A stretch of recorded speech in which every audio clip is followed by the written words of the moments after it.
Vote মিটতেই এবার বিজেপিতে যোগ রচনা ব্যানার্জির।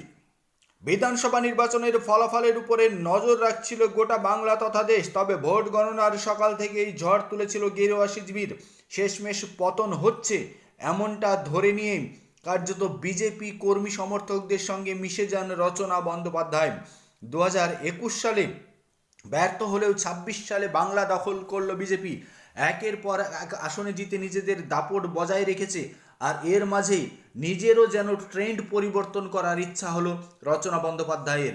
তাই তিনি গেরুয়া শিবিরে সরাসরি যোগ দিলেন এবং গেরুয়া সমর্থকদের সঙ্গে সেলফি তুললেন, গেরুয়া আবির মাখলেন। এ বিষয়ে রচনা বন্দ্যোপাধ্যায়কে জিজ্ঞাসা করা হলে তিনি স্পষ্টই বললেন, সবাই তো জয় শ্রীরামেরই ভক্ত, তাই বিজেপি কর্মী সমর্থকদের সঙ্গে মিশতে আমার কোনো আপত্তি নেই। আমি তো সাংসদ, সকলের সঙ্গেই মিশতে পারি।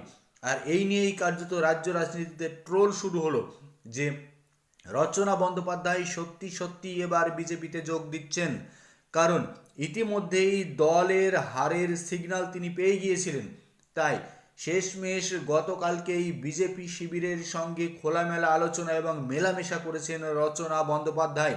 যা নিয়ে স্পষ্ট হচ্ছে রচনা বন্দ্যোপাধ্যায়ের বিজেপিতে যোগ দেওয়া শুধুমাত্র সময়ের অপেক্ষা।